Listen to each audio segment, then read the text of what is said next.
ইন্নামাল খবরু, নিশ্চয় কবর, রৌদাতুম রিয়াজিল জান্নাহ, কারো জন্য জান্নাতের বাগান সমূহ থেকে একটি বাগান। সুবহানাল্লাহ বলেন। রসুল এখানে কবরকে রোজা বলেছেন, যে কোনো মুমিনের কবরকে কি বলছেন? রোজা। তা আমাদের নবীর কবরকে রোজা বলে অসুবিধা আছে? হ্যাঁ, সাধারণ মুমিনের কবর যদি রোজা হয়, তাহলে আমাদের রসুলের কবর এটা কি হবে? এটা কি বলবেন আপনি? সুতরাং এগুলো আমাদের মাথায় রাখতে হবে। আজকাল কিছু কাঠমোল্লা রসুলের রোজার বলার বিরুদ্ধেও মাঠে ময়দানে নেমে গেছে। আল্লাহ পাক তাদেরকে হেদায়েত নসিব করুন বলে আমিন।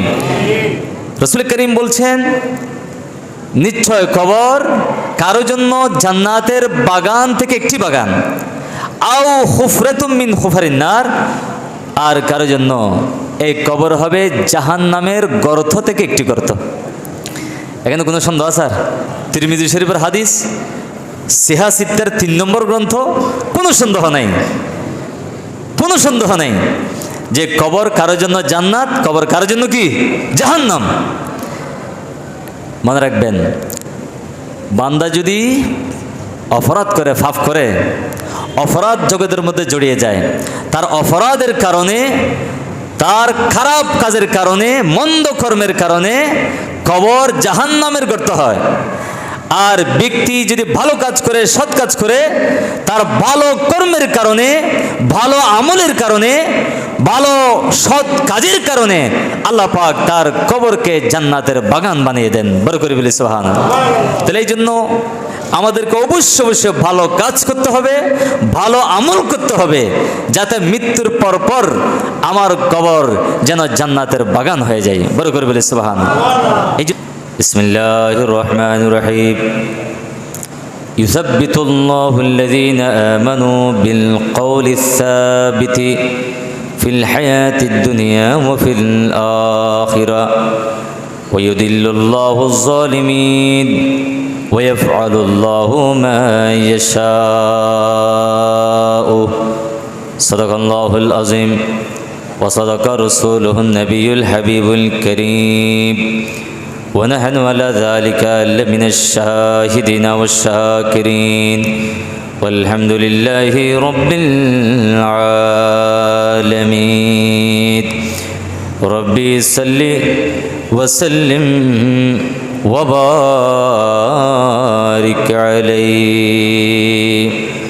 একটি গুরুত্বপূর্ণ সূরা, সূরা ইব্রাহিমের 27 নম্বর আয়াতে কারিমা তেলাওয়াত করেছি। এই আয়াতের আলোকে আজকের জুমায় আমি আলোচনা করব পরকালীন জীবন সম্পর্কে। এটা এই জন্য বর্তমানে অধিকাংশ মানুষ এখন পরকালের চিন্তা করে না। চিন্তা করে আমরা দুনিয়াতে আসছি, খেয়ে ধেয়ে আনন্দ ফুর্তি করে চলে যাব, কবরের জীবন বলতে কিছু নেই, মারা যাওয়ার পরে শাস্তি হবে, এটাকেও তারা বিশ্বাস করে না। এই ভয় নেই, সেজন্য আজকে আমরা প্রতিটি সমাজের ফরতে পরতে আমরা দেখি অন্যায় বেড়ে গেছে, নির্যাতন বেড়ে গেছে, দুর্নীতি বেড়ে গেছে, জেনা বেবিচার বেড়ে গেছে, মদঘুষ বেড়ে গেছে। কারণ এসবের কারণ হচ্ছে এরা, এদের মৃত্যুর ভয় নেই, পরকালের ভয় নেই, এবং এরা মনে করে গুরুর কোনো জবাবদিহি করতে হবে না। অথচ আল্লাহ পাক কোরআনুল কারীমে বলছেন, মানুষ যা করে সব কিছু রেকর্ড হচ্ছে, যা করছে সব কিছু সম্পর্কে জিজ্ঞাসিত হতে হবে। কিয়ামতের ময়দানে বিশাল আদালত হবে, আল্লাহ পাক বিচার করবেন, বান্দার যাবতীয় আমলনামা হিসাব করা হবে। এই জন্য মিজান, দাঁড়ি পাল্লা রেডি করা আছে। পৃথিবীতে আমরা দেখি এক শ্রেণীর লোক ছিল যাদেরকে আমরা খারেজি বলি, আরেক সম্প্রদায় আছে যাদেরকে মুতাজিলা বলি। এই মুতাজিলা সম্প্রদায় এবং খারেজি সম্প্রদায়, এরা কবরের জীবনকে, পরকালীন জীবনকে এরা বিশ্বাস করে না। এদের মধ্যে পরকালীন জীবন বলতে কিছু নেই, নাউজুবিল্লাহ বলি। আর পক্ষান্তরে আহলে সুন্নাত ওয়াল জামাতের অভিমত হচ্ছে, অসংখ্য কোরআনুল কারীমের আয়াত এবং অসংখ্য হাদিসে পাকের আলোকে আহলে সুন্নাত ওয়াল জামাতের সিদ্ধান্ত হচ্ছে পরকালীন জীবন হচ্ছে সত্য।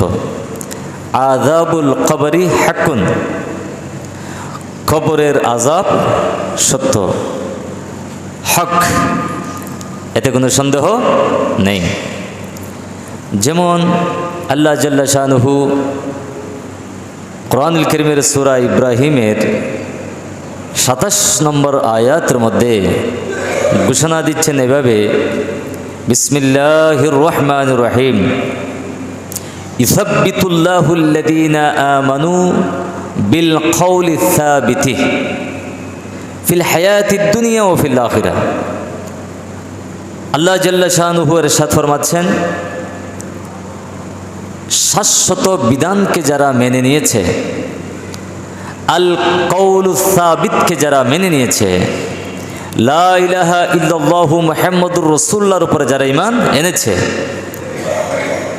ফিল হায়াতিদ দুনিয়া ওয়া ফিল আখিরাহ, আল্লাহ পাক তাদেরকে, ঈমানদারদেরকে, কবরের জগৎকে যারা বিশ্বাস করবে তাদেরকে দুনিয়া এবং পরকালে প্রতিষ্ঠিত রাখবেন, প্রশান্তিতে রাখবেন। বড় করে বলি আলহামদুলিল্লাহ।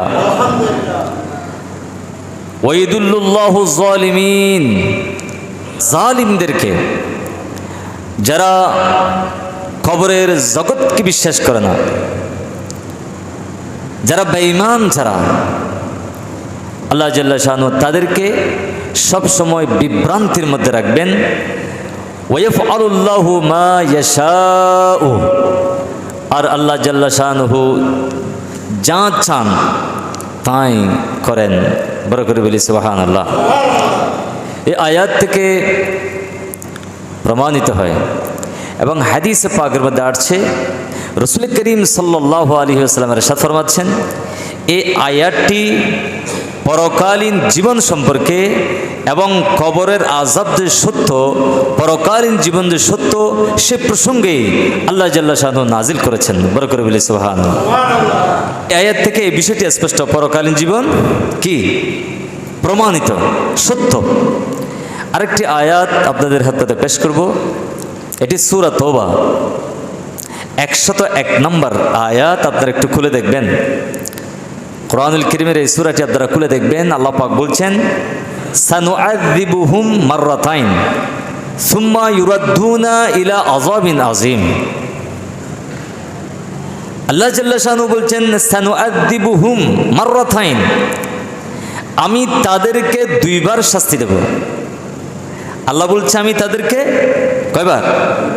দুইবার শাস্তি দেব, আযাব দেব। সুম্মা ইউরাদ্দুনা, দুইবার শাস্তি দেওয়ার পর তাদেরকে ফিরিয়ে নেব, ফিরিয়ে আনবো, ইলা আযাবিন আযীম।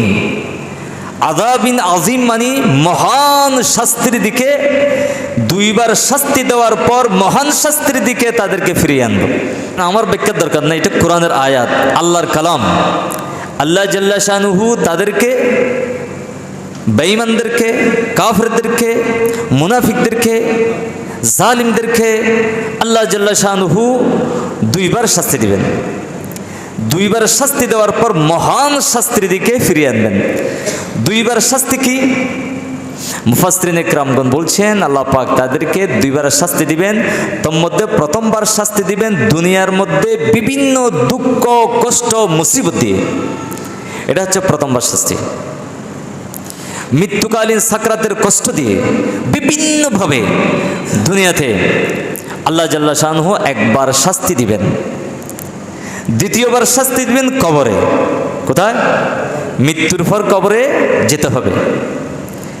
মানুষ যখন মৃত্যুবরণ করে, মৃত্যুর সাথে সাথে দুনিয়ার জীবনের শেষ প্রান্তে চলে যায়, আখিরাতের জীবনের প্রথম স্টেশনে সে অবস্থান করে। দুনিয়ার শেষ প্রান্তে আখিরাতের প্রথম স্টেশনে। এই স্টেশনের জন্য হযরত উসমান জিন্নুরাইন এমনভাবে কাঁদতেন, কাঁদতে কাঁদতে চোখের জলে বুককে ভাসিয়ে দিতেন, বিশেষ করে কবরস্থানের সামনে এগিয়ে গিয়ে। সুবহানাল্লাহ। এই কবরে যখন রাখা হবে শুরু হবে সওয়াল জবাব। উলামা ইকরামদের জবান থেকে আপনারা শুনেছেন কয়টা প্রশ্ন করা হবে? তিনটা প্রশ্নের কথা। সিহাহ সিত্তার প্রধান দুই গ্রন্থ বুখারী শরীফ এবং মুসলিম শরীফ। বুখারী শরীফও নেই, মুসলিম শরীফও নেই। তিনটি প্রশ্নের কথা। তো এই তিনটি প্রশ্ন করা হবে কোথায় আছে? আবু দাউদ শরীফের মধ্যে আছে, মুসনাদ আহমদ ইবনে হাম্বল শরীফ আছে। তিনটি প্রশ্নের কথা।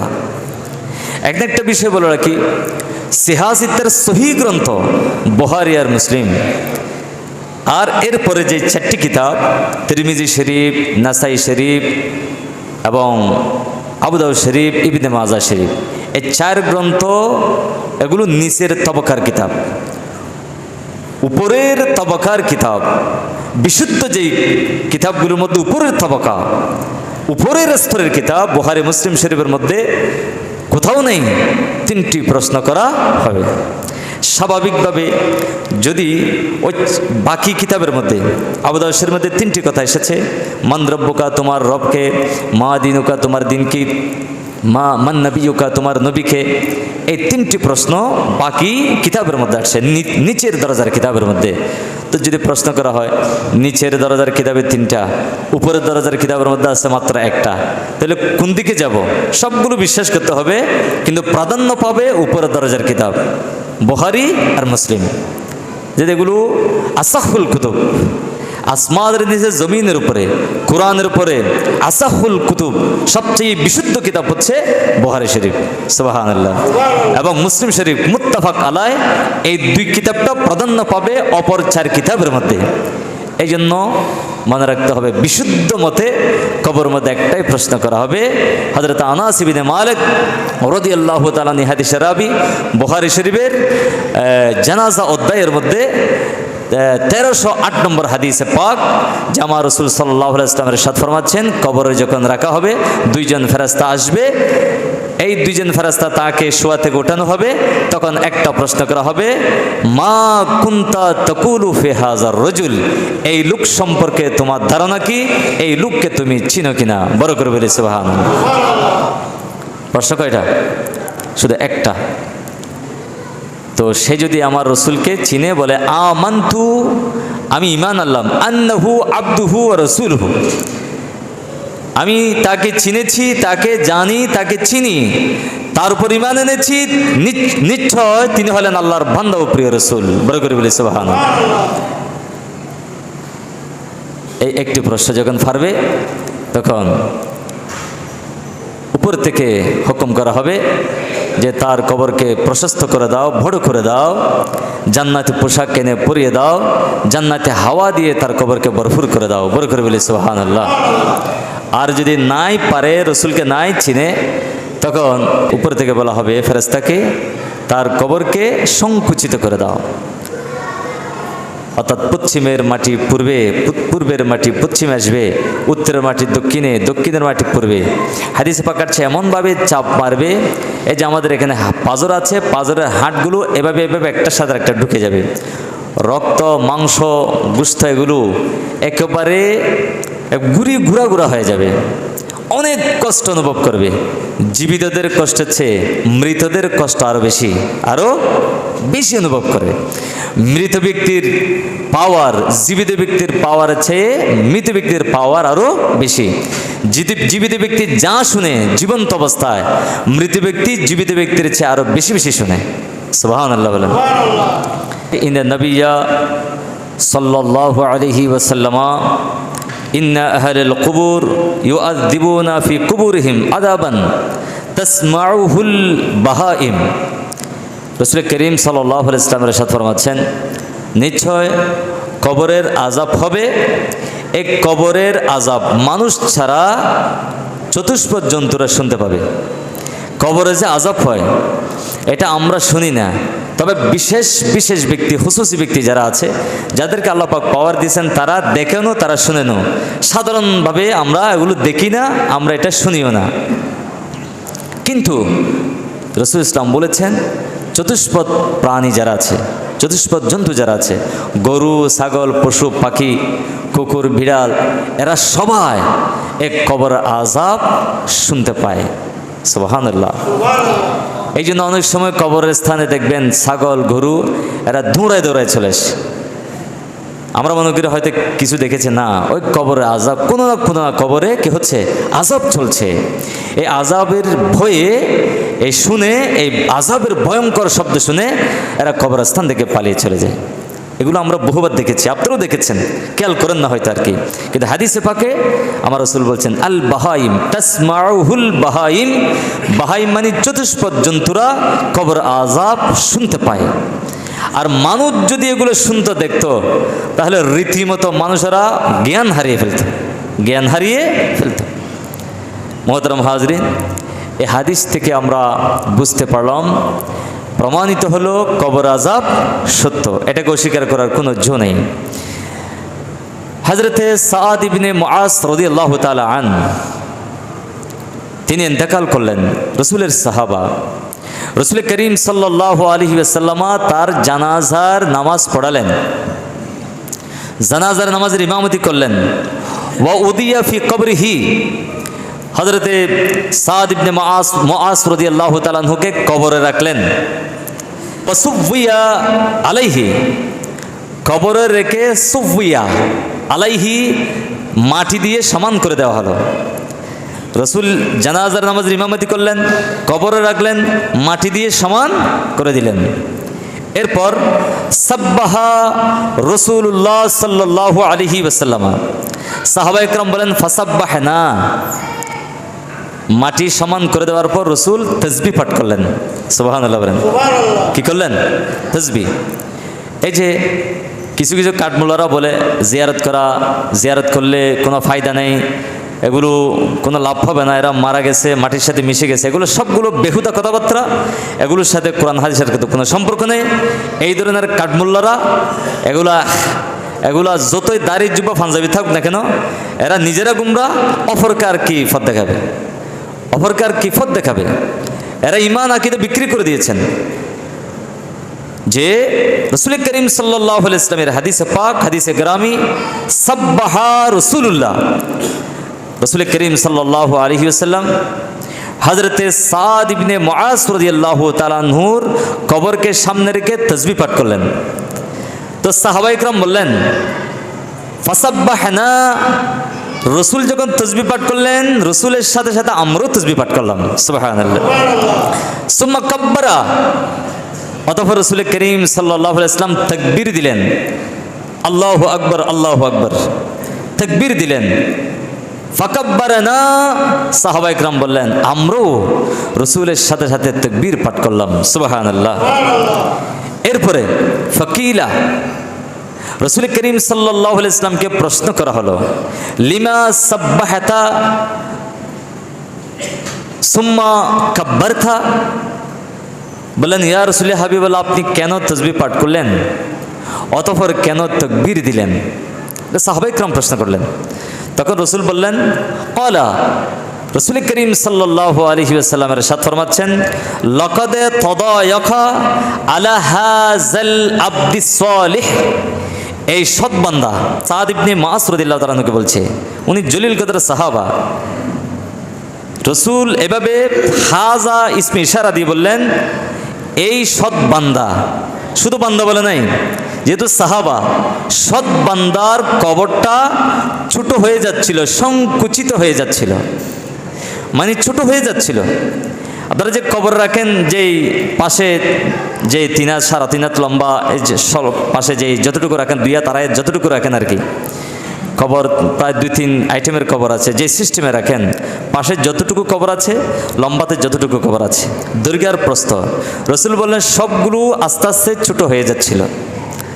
লাকাদ তাদায়াকা আলা হাযাল আবদিস সালিহ, এই সৎ বান্দা তথা সাদ ইবনে মুআজ রাদিয়াল্লাহু তাআলা আনহুর কবরটা সংকুচিত হয়ে যাচ্ছিল, আমি এই জন্য তাসবিহ পাঠ করলাম, অতঃপর তাকবীর দিলাম। সুম্মা ফাররাজাহুল্লাহু আনহু, এই তাসবিহ এবং তাকবীর পাঠ করার কারণে আল্লাহ জাল্লা শানহু তার কবরটারে প্রশস্ত করে দিলেন। বড় করে বলে সুবহানাল্লাহ। হযরতে সাদ ইবনে মুআজ রাদিয়াল্লাহু তাআলা আনহুর জানাজার নামাজের ইমামতি আমার রাসূল করেছেন। কবর খনন করা হলো, কবরে রাখা হলো, তারপর দাফন কাফন সেরে রাসূল ইসলাম তাসবিহ পাঠ করলেন, তাকবীর দিলেন। সাহাবারা জিজ্ঞেস করলেন, কেন তাসবিহ, কেন তাকবীর? রাসূল বললেন, কবর সংকুচিত হচ্ছিল, আর আমি তাসবিহ তাকবীর যখন পাঠ করলাম, এই তাসবিহ এবং তাকবীরের বরকতে সাদাকায় আল্লাহ জাল্লা শানহু হযরত সাদ ইবনে মুআজ রাদিয়াল্লাহু তাআলা আনহুর সংকুচিত হয়ে যাওয়া কবরটাকে প্রশস্ত করে দিলেন, বড় করে দিলেন। বড় করে বলে সুবহানাল্লাহ। হাদিস থেকে প্রমাণ হচ্ছে কবরের আযাব সত্য, পরকালীন জীবন সত্য, সওয়াল জবাব হবে সত্য, এবং যে ভালো আমলের কারণে, জীবিতদের আমলের কারণে মৃত ব্যক্তিরা লাভবান হয়, মৃত ব্যক্তির উপকার পায়, সেটাও সত্য। বড় করে বলি সুবহানাল্লাহ। এই জন্য আমরা কবর জিয়ারত করি। এই জন্য আল্লাহ পাক আমাদেরকে শিখিয়ে দিয়েছেন, রব্বিরহামহুমা কামা রব্বায়ানি সগীরা। মা বাবার জন্য এই জন্য দোয়া করতে বলছেন। তা আল্লাহকে যদি বলে, আল্লাহ কেন মা বাবার জন্য দোয়া করবে, এরা তো মারা গেছে, এরা কবরে চলে গেছে। তো আল্লাহ পাক বলছে, বান্দা তুই যখন তোর মা বাবার জন্য দোয়া করবি, আমি আল্লাহ তোর দোয়ার বরকতে তোর মা বাবার কবরে শান্তির পাহাড় দিয়ে ভরপুর করে দেবো। বড় করে বলে সুবহানাল্লাহ। তো দোয়া এই জন্য করতে বলছেন। দোয়া করলে আল্লাহ পাক করতে বলছেন, আল্লাহ দোয়া, তা আমরা দোয়া করব। তা এটার ফসল যদি কবরে না যায়, এটার উপকার যদি মৃত ব্যক্তিরা না পায়, তা আল্লাহ পাক দোয়া করতে বলছেন, কথাটা তো বেহুদা হয়ে যাবে। এই কথাটা কি হয়ে যাবে? বেহুদা হয়ে যাবে। তা আল্লাহর কথা তো বেহুদা নয়। যালিকাল কিতাবু লা রাইবা ফি, এটা এমন এক কিতাব যার মধ্যে কোনো সন্দেহ নেই, শক নেই। আল্লাহ যা বলেছেন তা হবে। তা আল্লাহ পাক দোয়া করতে বলছেন, এই জন্য দোয়া করলে ফায়দা হবে, সেই জন্য দোয়া করতে বলছেন। বড় করে বলি সুবহানাল্লাহ। যেমন আমরা এই হাদিসে পাক থেকে পেলাম, রাসূল বলছেন, তাসবিহ পড়লাম, তাকবীর দিলাম, অতঃপর এই তাসবিহ আর তাকবীরের বরকতে আল্লাহ জাল্লা শানহু তার কবরকে বড় করে দিলেন, প্রশস্ত করে দিলেন। হাদিসে পাক আসছে যে মুত্তাকিনদের কবরকে আল্লাহ পাক চতুর্দিকে 70 গুণ অথবা তার চোখ দিয়ে খালি জায়গায়, খালি প্রান্তরে মাঠে যতটুকুন দেখতে পাবে ততটুকুন চতুর্দিকে আল্লাহ পাক প্রশস্ত করে দিবেন। বড় করে বলি সুবহানাল্লাহ। তাহলে কবরের আযাব সত্য কিনা? সত্য। এটাকে বিশ্বাস করতে হবে। আর যারা বেঈমান, যারা জালিম, যারা মুনাফিক, যারা কাফির, তাদের ব্যাপারে একটা হাদিসে পাক রাসূল করিম সাল্লাল্লাহু আলাইহি ওয়াসাল্লাম বলছেন, ইউসাল্লাতু আলাল কাফির ফি কবরিহি 99 তিন্নিয়ান। রাসূল বলছে, যারা বেঈমান, যারা ঈমান নিয়ে কবরে যেতে পারে নাই, যারা মুমিন হয়ে কবরে যেতে পারে নাই, আল্লাহ জাল্লা শানহু তাদের কবরে 99টা তিন্নিয়ান বড় বড় বিষাক্ত সাপ। এখন আমাদের দেশে যেটা রাসেল বাইফার, এটার বয়ে মানুষ মানে কত খোফে চলাফেরা করছে। রাসেল বাইফারের কি বয়ে, এই রাসেল বাইফার এগুলো কিচ্ছু না। আর এগুলো এমনি, এগুলো সহ যত বড় বড় সাপ ঘরে বাহিরে যেখানে তখন এখানে আপনি যখন সালামুন কওলাম মির রব্বির রহিম, সালামুন আলা ইয়াসিন, সালামুন আলা নূহিন ফিল আলামিন, সালামুন আলা ইব্রাহিম ওয়া সালামুন আলাল মুরসালিন ওয়ালহামদুলিল্লাহি রাব্বিল আলামিন, কোরআনের এই আয়াতগুলো যখন পড়ে ঘরে ঢুকবেন বা যে স্থানে পাহাড়ে জঙ্গলে ঢুকবেন, যেখানে আপনি যান না কেন, এই কোরআনুল কারীমের আয়াতগুলো পড়ার কারণে যত বিষাক্ত সাপ হোক না কেন, এই কোরআনুল কারীমের আয়াতের তিলাওয়াতের সাদকা আপনাকে কি করবে না? দংশন করবে না। আপনি নিরাপদ থাকতে পারবেন। তবে কোরআনুল কারীমের আয়াতগুলো তিলাওয়াত করতে হবে। কি কবরে যেই সাপ দেওয়া হবে, নিয়োগ দেওয়া হবে 99টা বড় বড় সাপ। আল্লাহ রাসূল সাল্লাল্লাহু আলাইহি ওয়াসাল্লাম ইরশাদ ফরমাচ্ছেন, রাসূল বলছেন, ওখান থেকে একটা সাপ যদি ওয়া নাফাহা আলাল আরদ, কবরে যে 99টি সাপ বেঈমানদের কবরে, মুনাফিকদের কবরে, জালিমদের কবরে নিয়োগ দেওয়া হবে, ওখান থেকে একটা সাপ যদি আলাল আরদ, গোটা পৃথিবীতে যদি একটি বার যদি ফুঁক দেওয়া হয়, নিঃশ্বাস নিক্ষেপ করা হয়, তাহলে এই পৃথিবীর উর্বরতা নষ্ট হয়ে যাবে, কোনো বৃক্ষলতা আর জন্মাবে না। বৃক্ষলতা জন্মাবে না, গাছ গাছের তরলতাগুলো উঠবে না, উদ্ভিদগুলো আর জন্মাবে না। যদি ওখান থেকে একটা সাপ যদি একবার যদি ফুঁক দেয়, ফুৎকার মারে, এক ফুৎকারে পৃথিবীর উর্বরতা চলে যাবে, কোনো গাছ গাছালির তরলতা এগুলো উঠবে না। তাহলে কি ভয়ঙ্কর হতে পারে, এরকম ৯৯টা বড় বড় সাপ ওই বেঈমানের কবরে রাখা হবে। এই চিন্তাগুলো যদি আমরা করি, একটু মনে মনে দরজা বন্ধ করে যদি এটা যদি খেয়ালে আনি, এ পর্যন্ত যারা ১,০০০ কোটি টাকা আত্মসাৎ করেছে, লুট করেছে, এগুলো তারা বুক করতে পারছে? ব্যাংকে পড়ে আছে, সুইস ব্যাংকে পড়ে আছে, বিদেশে পড়ে আছে।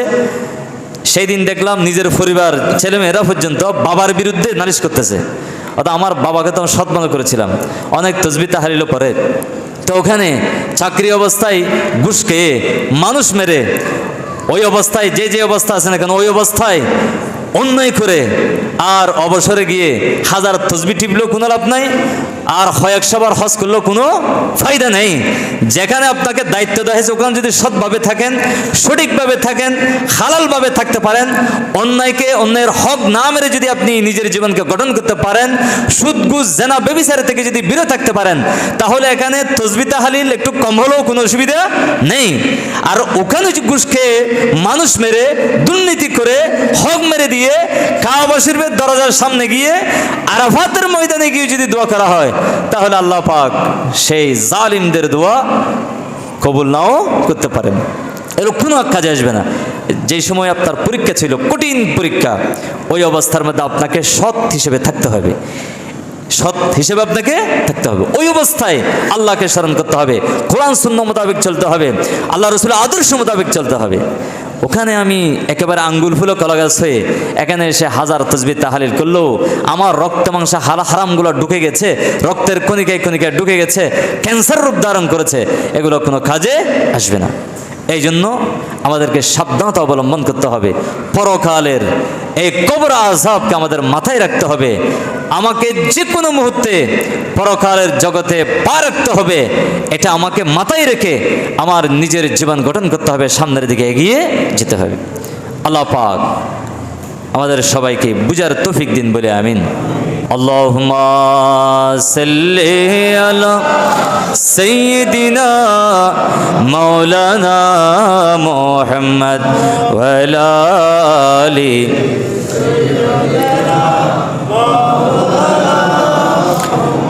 अल्लाह क्या जहन्नम अब भी नसरद होगा, रूरो के मुस्तफ़ा ने दरिया बहा दिए है।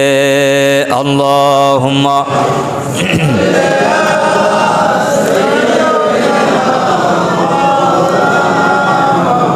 अलाली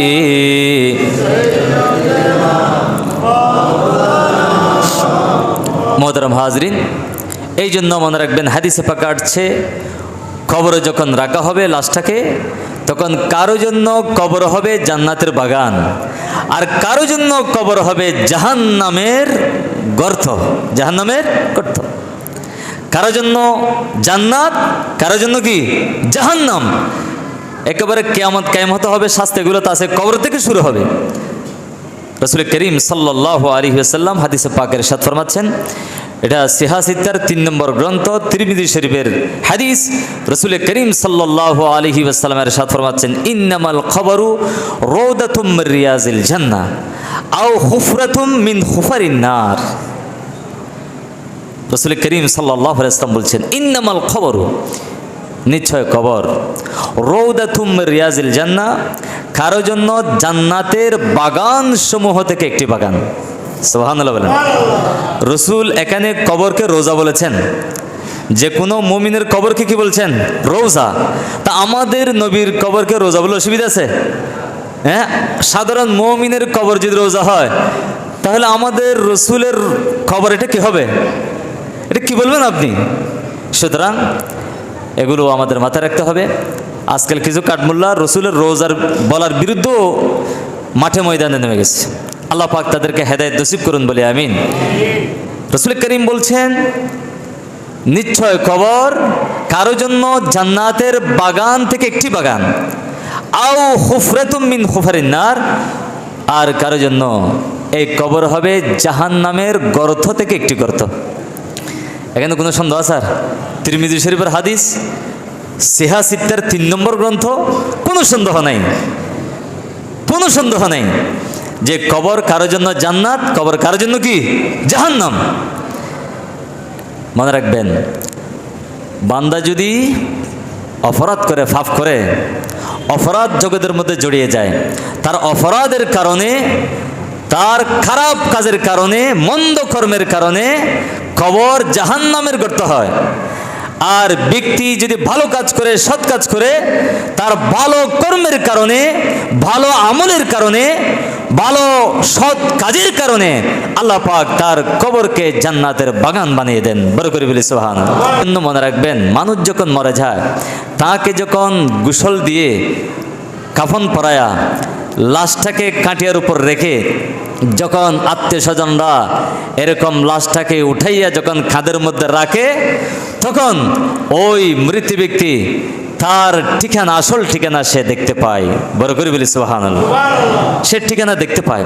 তখন লোকটি যদি ইনকানাত সলিহা, রাসূল বলছেন ইনকানাত সলিহা, লোকটি যদি ভালো হয়, সৎ হয়, মুত্তাকি হয়, ইমানদার হয়, তখন যারা তাকে কাঁদি নিয়েছেন তাদেরকে বলে কদ্দিমুনি কদ্দিমুনি, আরে কি দেখেছো তোমরা, আমাকে তাড়াতাড়ি মওলার দরবারে নিয়ে যাও, তাড়াতাড়ি আমাকে জান্নাতে নিয়ে যাও। বড় করে বলি সুবহানাল্লাহ। কি বলে মৃত ব্যক্তিরা? কদ্দিমুনি কদ্দিমুনি। যারা লাশটা কাঁধে নিয়েছেন, বহন করছেন, তাদেরকে বলছে। হয়তো তারা শুনে না, কিন্তু তাদেরকে বলছে কদ্দিমুনি কদ্দিমুনি, আমাকে তাড়াতাড়ি নিয়ে চলো। ইমানদাররা তাড়াতাড়ি কবরে চলে যেতে চায়, মহারবের সাথে তাড়াতাড়ি মিলন ঘটুক, এটা ইমানদাররা চায়। সে যখন এই জান্নাতের ঠিকানা দেখতে পায়, তখন বলে তাড়াতাড়ি আমাকে জান্নাতে নিয়ে যাও, তাড়াতাড়ি আমাকে কবরে নিয়ে যাও, বিলম্ব করো না, বিলম্ব করো না। বড় করে বলি সুবহানাল্লাহ। ওয়া ইন কানাত গায়রা সালিহাতিন, আর যদি অসৎ হয়, মন্দ হয়, ঘুষখোর হয়, মদকুর হয়, জালিম হয়, হক মারাইয়া হয়, এভাবে দুর্নীতিবাজ হয়, মুনাফিক হয়, বেঈমান হয়, কাফের হয়, তখন সে বলবে ওয়াইলাহা ওয়াইলাহা ইলা আইনা তাযহাবুন, আফসুস আফসুস, আমাকে তোমরা কোথায় নিয়ে যাচ্ছ? আফসুস করে বলবে। সে যখন জাহান্নাম দেখবে, তার ঠিকানা দেখতে পাবে, তখন সে কাটিয়া বহন করে যারা নিয়ে যাচ্ছেন তাদেরকে বলে তোমরা, হাই আফসুস আফসুস, আমাকে তোমরা নিচ্ছ কোথায়, কোথায় নিচ্ছ তোমরা? তারা সেখানে যেতে চায় না। যেতে না চাইল তো তারা সেখানে নিয়ে ঢুকাইয়া দিবে। সেই জন্য সেটার ভয়, কবরের ভয়, আযাবের ভয়, পরকালীন চিন্তা আমাদের মাথায় রাখতে হবে। একজন ব্যক্তির, ইমানদার ব্যক্তির মাথায় যদি কবর আযাবের চিন্তা থাকে, সে কখনো অন্যায় কাজ করতে পারে না, দুর্নীতি কাজ করতে পারে না, মন্দ কাজ করতে পারে না, সে মানুষের হক মারতে পারে না, জায়গা ঠেলতে পারে না, মদ ঘুষ খেতে পারে না, নির্যাতন করতে পারে না, অন্যায় অবিচার করতে পারে না, সে যে কোনো মন্দ কাজ করতে পারে না। কথা বলেন ঠিক কিনা? সুতরাং আমাদের উচিত এই পরকালীন জীবনকে মাথায় রেখে আমাদের জীবনকে সাজানো, আমাদের জীবন গঠন করা। আল্লাহ পাক সেই তৌফিক দান করুন বলে আমিন।